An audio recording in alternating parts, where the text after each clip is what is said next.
At the bottom of a teenager's camera roll, under screenshots of homework portals and half-deleted selfies, there is a small kingdom of saved images.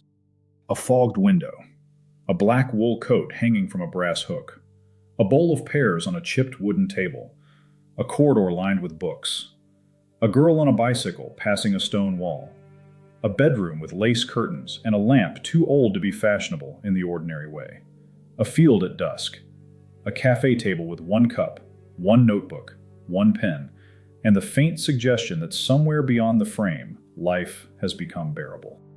None of these images came from the same place. One arrived from Pinterest, one from a stranger's Instagram story, one from a film still, one from a playlist cover, one from an account that posts photographs of old European universities as though Oxford were a weather condition, one from a clothing brand pretending to remember its grandmother, one from a meme page that briefly became sincere and then became embarrassed. Yet the hand saves them together. That is the beginning. Before the name, before the hashtag, before the little doctrine forms around it, there is this motion, the gathering of fragments. The eye notices a kinship. The ear hears it too. A certain piano melody belongs with Rain on Glass. A dark green sweater belongs with a library ladder. A brass lamp belongs with an old desk. A paper bag of apples belongs with a lane, a fence, and a kitchen where the knife has a wooden handle. The internet did not deliver a world. It delivered pieces. The soul begins the older work. It arranges. This is why the internet keeps inventing aesthetics. The digital world is a magnificent engine of scattering. It lifts images out of their homes, cuts songs loose from their occasions, strips clothes away from inherited manners, and turns architecture into a backdrop for the passing mood. It places everything beside everything else with the serene idiocy of a warehouse clerk sorting wedding rings beside car batteries because both are small. A Byzantine icon appears above a prank video. A medieval manuscript sits beside a makeup routine. A funeral march drifts beneath footage of a shopping haul. A Roman statue becomes a template for a joke. A cathedral ceiling becomes a phone wallpaper, then vanishes behind a notification from a food delivery app. The mind receives abundance. The person experiences disorder. This is the central tension. Cyberspace offers more beauty than any peasant, merchant, duke, or emperor could have summoned in an ordinary hour. A man in a rented room can see Vermeer before breakfast, hear Monteverdi in the shower, scroll through Japanese gardens at lunch, and watch an old French film at midnight while eating cereal over the sink like a raccoon with student debt. That should amaze us. It should also trouble us. For beauty without order becomes a kind of agitation. The soul can drown in splendor when nothing has rank, season, border, or ritual. 1,000 gorgeous fragments still leave a man homeless when none of them gather into a form of life. So aesthetics appear. They are attempts at coherence inside the flood. Dark academia binds together autumn, tweed, old books, Latin phrases, dim corridors, candlelit study, and the romance of difficult thought. Cottagecore gathers bread, linen, gardens, wildflowers, enamel cups, aprons, hens, and the wish that life might return to the hand. Vaporwave took dead malls, plastic optimism, Greek busts, cheap corporate music, Japanese lettering, and neon dusk, then made a ghostly little memorial to a future that never arrived. Fairy grunge places wings in the mud. Goblin core crowns mushrooms, odd stones, brass trinkets, moss, beetles, and the stubborn majesty of small, ugly things. These can sound absurd when named aloud. Many true things do. A man forced to explain kissing in technical language will make romance sound like a dental accident. The names are often clumsy. The impulse is ancient. Every civilization has had to answer the same question. What belongs with what? Which songs belong to mourning? Which colors belong to marriage? Which food belongs to winter? Which garments belong to age, rank, trade, office, or ceremony? Which architecture teaches a child to lift his gaze? Which objects gather a household around memory rather than appetite? Culture begins when things answer one another. The robe, the bell, the candle, the threshold, the shared meal, the carved chair, the market day, the lullaby, the funeral coat, the old recipe, the sword over the mantle, the portrait darkening in its frame. These are material arrangements of meaning. They tell people where they are, who they are with, what hour has arrived, and what kind of conduct the hour deserves. A people without such patterns becomes restless. A person without such patterns becomes thin. The internet intensifies that thinness because it gives us symbols without stable worlds behind them. A young man can collect images of Oxford while attending classes through a laptop in a bedroom full of laundry.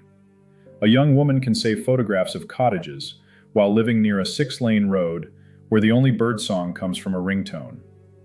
A worker can listen to Gregorian chant while answering corporate messages written in the prose style of a malfunctioning printer. The contrast wounds. The wound begins to organize itself. Aesthetic culture is often the first bandage. It is easy to despise this bandage. There is plenty to despise. The market arrives quickly, wearing perfume and carrying a tote bag. The moment a mood acquires a name, someone begins selling it as a candle, a sweater, a mug, a preset, a planner, or a necklace shaped like sincerity. A girl who longs for a garden is sold a floral phone case. A boy who longs for scholarship is sold a desk lamp and a poster of a marble bust with sunglasses. The ache for a human world gets translated into shopping with better shadows. The merchants are fast because they smell metaphysical hunger the way dogs smell bacon through a wall. Yet hunger remains hunger, even when fed badly. The person who loves dark academia may look ridiculous posing beside a shelf of unread books. Fine, vanity is an old animal. Still, underneath the pose may be a longing for seriousness. He wants study to feel like initiation rather than content delivery. He wants the book to have weight, the room to have silence, the teacher to have authority, and the evening to carry some noble pressure. He wants to be changed by learning. He wants the old library, because the old library tells him his mind belongs to a lineage larger than his own mood. The person who loves cottagecore may buy too many dresses and behave as if pie were a political theory. Fine. There are worse political theories, several of which have tenure. Beneath the costume may be a desire for season, household, slowness, work, and care. She wants food with origin. She wants flowers that die because real things do that. She wants a kitchen that feels like a place where time has been domesticated by love. She wants life to pass through hands rather than systems. The person drawn to old money aesthetics may be chasing status. Of course. Status is the raccoon in the attic of nearly every human motive. Yet even there, beneath the cheap performance, something older may be stirring. A desire for restraint, inherited standards, quiet rooms, good tailoring, and the freedom from frantic display. He may not know the difference between aristocracy and beige marketing, but the distinction itself is instructive. He is reaching toward poise in a culture of shouting. The aesthetic begins as surface. It need not remain surface. In its immature form, it is a costume. In its serious form, it becomes apprenticeship. If you admire the library, read the books. If you admire the garden, plant something and accept the tyranny of weather. If you admire the long table, learn to host without turning dinner into a performance review. If you admire the coat, learn to stand like a man who has duties.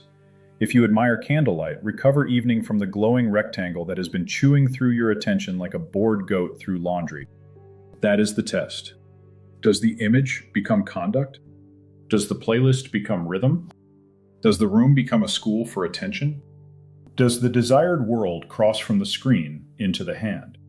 Aesthetics matter because human beings are formed through particular things. We do not become patient in general. We become patient by kneading dough, learning scales, waiting for varnish to dry, copying a difficult passage, mending the torn sleeve, listening to an elder repeat a story without glancing at the phone. We do not become dignified in theory. We become dignified by dressing for the occasion, lowering the voice in certain rooms, keeping promises, and learning which jokes should die bravely in the throat before reaching daylight. Universals need bodies.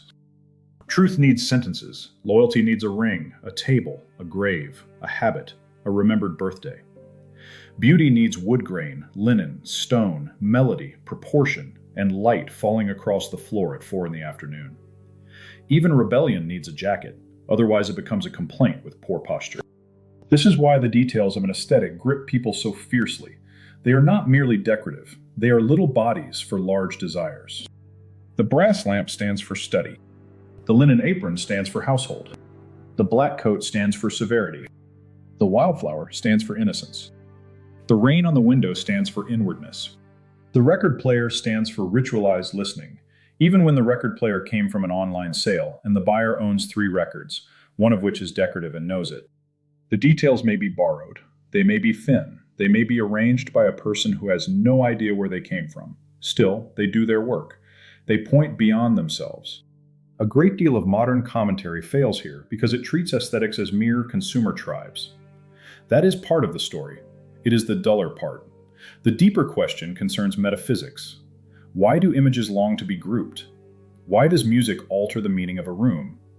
Why does a certain kind of clothing make a person want to move differently? Why does a desk arranged with care make work feel less like punishment and more like offering? Because the world is intelligible through relation. Things speak through their placement. A rose on a grave differs from a rose in a nightclub, though the flower may be the same species and equally smug about it. A candle on a birthday cake differs from a candle before an icon, though both involve flame, wax, and someone nearby trying to behave. A black suit at a funeral differs from a black suit at a gala. Context does not decorate meaning. Context discloses it. Cyberspace attacks context by making all things equally available. Aesthetics restore context by grouping fragments into thematic wholes. That is the metaphysical development at the center of this phenomenon. The internet, that great dissolver, has provoked an opposite motion. People confronted by the chaos of endless content begin making small cosmoses.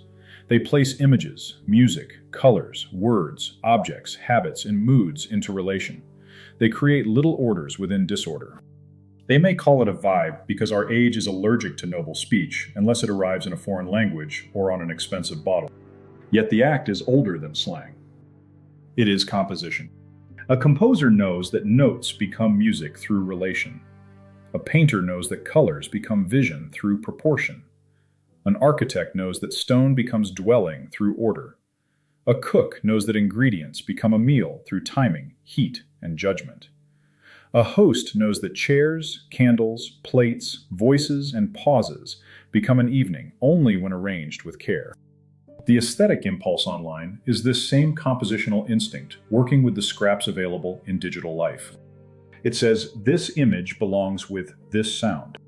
This garment belongs with this weather. This room belongs with this hour. This mood belongs with these materials. This way of living deserves an atmosphere. Atmosphere is morally serious. That sounds strange only to people raised under fluorescent lights. A classroom with dead air and plastic chairs teaches one lesson before the teacher opens her mouth. A library with high windows teaches another. A courthouse with marble columns tells the citizen that judgment stands above appetite. A strip mall with peeling signs tells him that commerce has eaten the town and developed acid reflux. A bedroom with the phone glowing beside the pillow tells the body that no hour is safe from interruption. Places form expectations. Objects instruct the nervous system.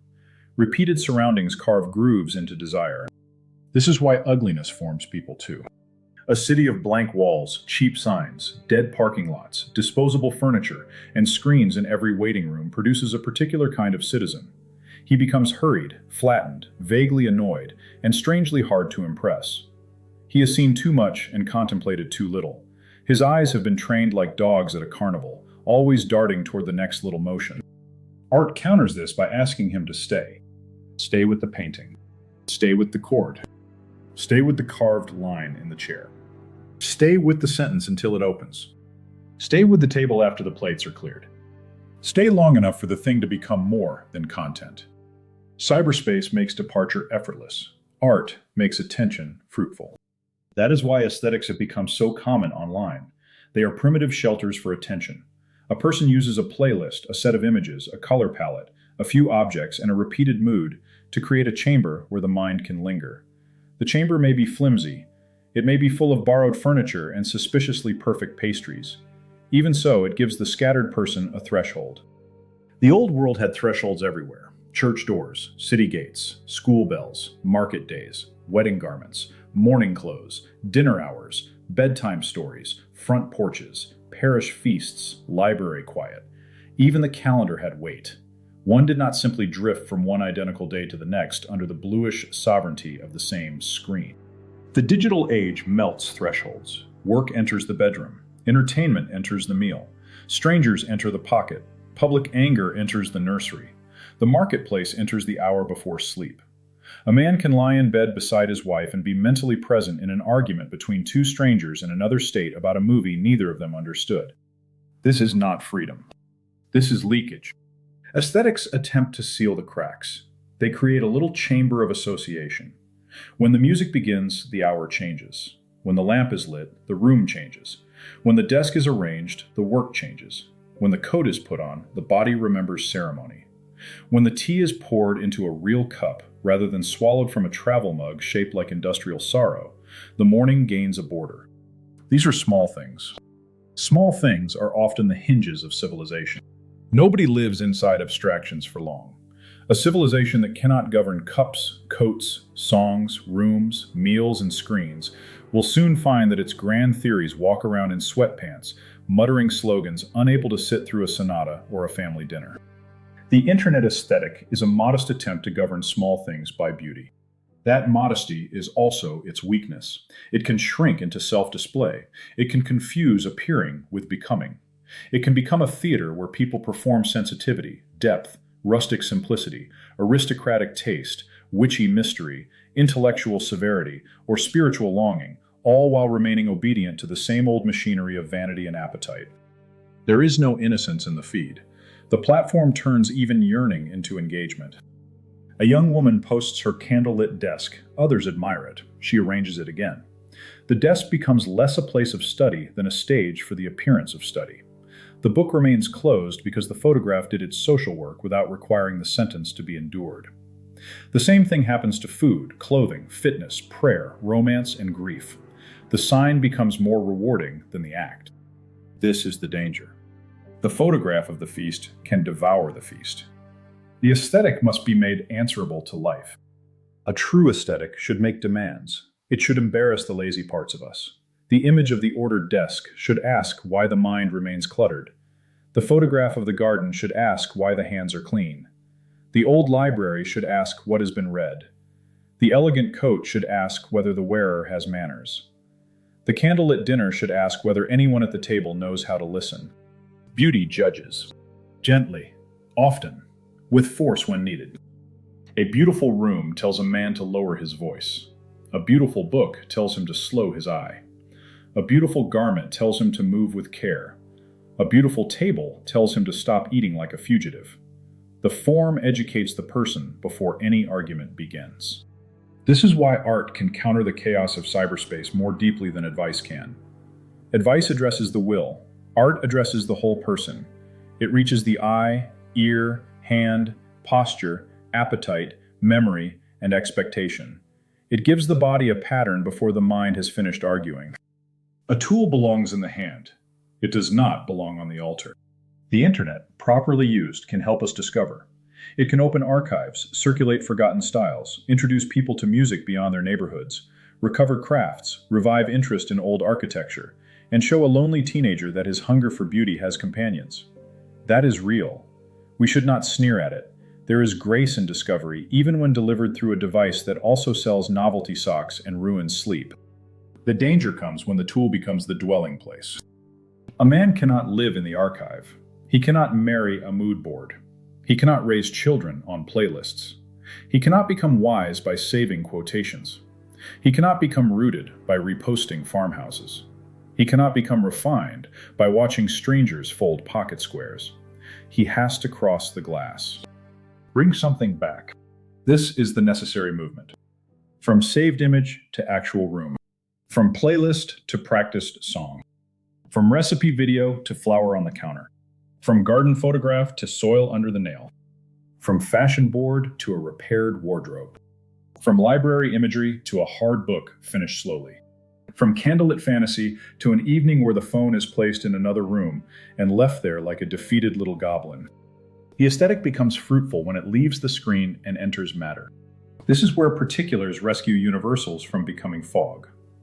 We can speak of beauty, order, attention, and memory, but they arrive in daily life as a walnut desk, a swept porch, a coat brushed after wear, a loaf cooling beneath linen, a grandmother's bowl used on ordinary Tuesdays, a child taught to say thank you, a song sung in the kitchen, a shelf arranged with books that have actually been opened. The universal shines through the kept thing. The modern world often reverses this. It speaks grandly while living cheaply. It praises community while designing apartments where nobody knows the neighbor. It praises creativity while surrounding children with screens.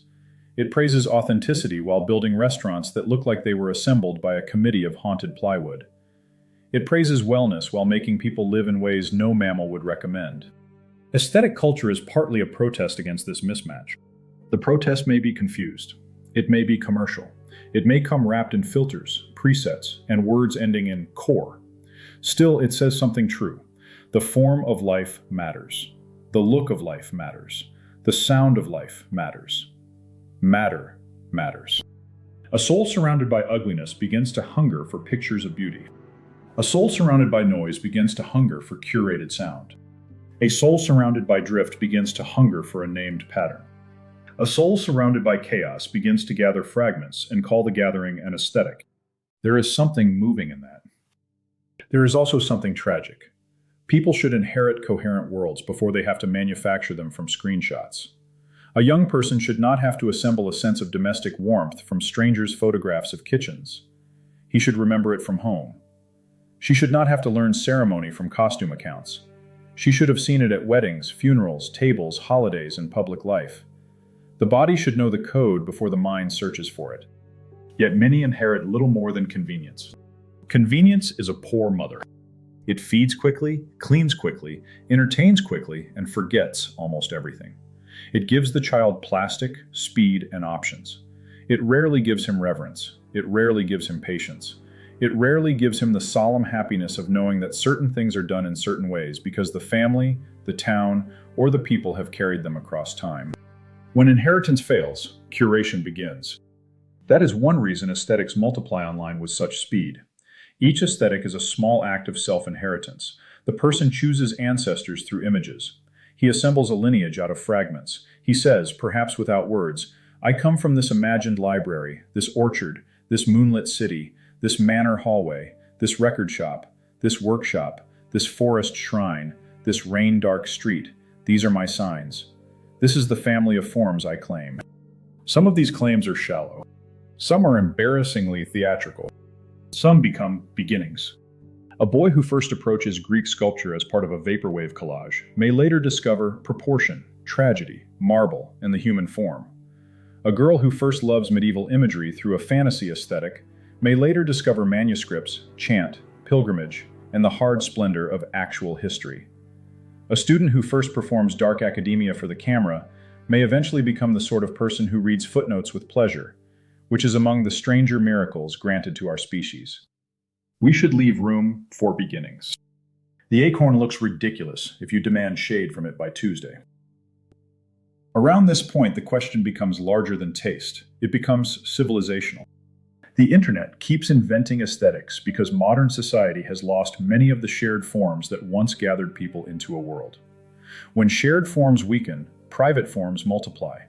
When public beauty declines, personal curation intensifies. When architecture becomes dead, interiors become fantasies. When ceremonies become thin, wardrobes become symbolic. When education becomes procedural, students romanticize study through lamps, ink, and old books. When domestic life becomes hurried, people romanticize bread, gardens, and kitchens. When cities become interchangeable, subcultures create symbolic neighborhoods online. Aesthetics are compensation. They are also prophecy. They reveal what people miss. They reveal the shape of absence. Dark academia reveals the absence of serious learning as a rite of assent. Cottagecore reveals the absence of home as a place of productive peace. Old money aesthetics reveal the absence of inherited manners and durable standards. Goth reveals the absence of public rituals for sorrow, death, mystery, and spiritual drama. Fairycore reveals the absence of wonder in a managed world. Cyberpunk reveals the suspicion that technological power has outgrown moral imagination and now prowls the streets in chrome shoes. Each aesthetic points toward a missing form. The names change because the hunger keeps searching for more accurate symbols. One month, the longing wears lace. The next month, it wears leather. Then moss. Then marble. Then chrome. Then linen. The costume shifts, but the inner motion remains. Give me a coherent world. Give me signs that belong together. Give me a mood I can enter. Give me a room for my soul. That last phrase sounds dramatic. Good. The matter is dramatic. Human beings were not made to live as disembodied appetites surrounded by infinite scroll. We need a world that can be touched, repeated, inherited, cleaned, repaired, and loved.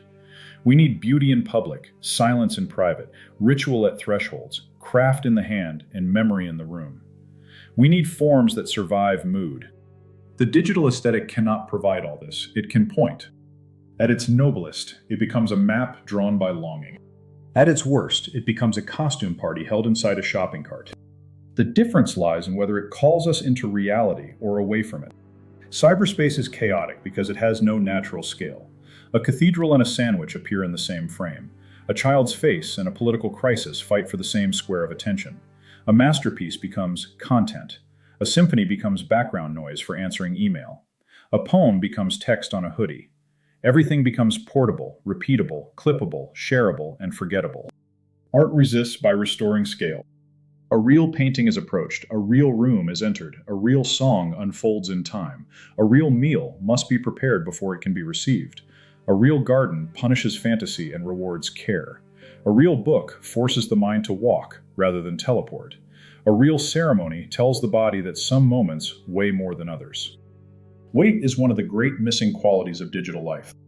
Aesthetics try to give weight back to images by binding them together. A single photograph of a candle means little. Place it beside old paper, rain, a brown coat, a stone corridor, a slow piano line, and a quotation from a dead poet, and suddenly it acquires gravity. It becomes part of a world. The fragment borrows weight from the whole. That is composition again.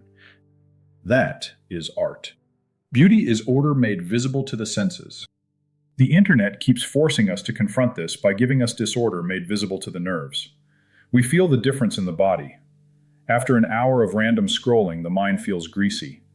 After an hour in a beautiful room, or with a serious book, or under a piece of music that has architecture inside it, the mind feels gathered.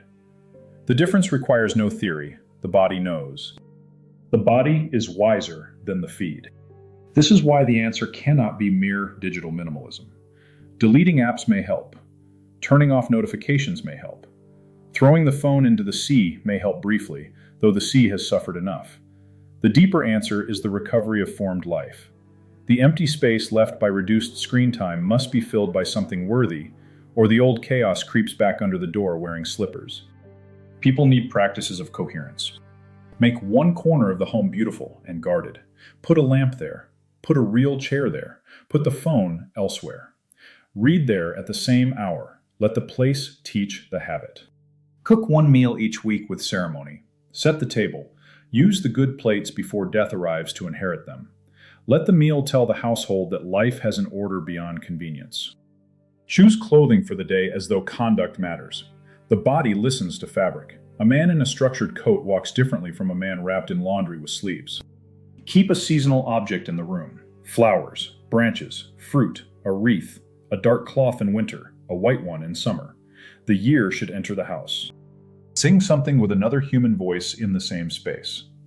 The machine may play music well, but it cannot replace the strange courage of shared breath.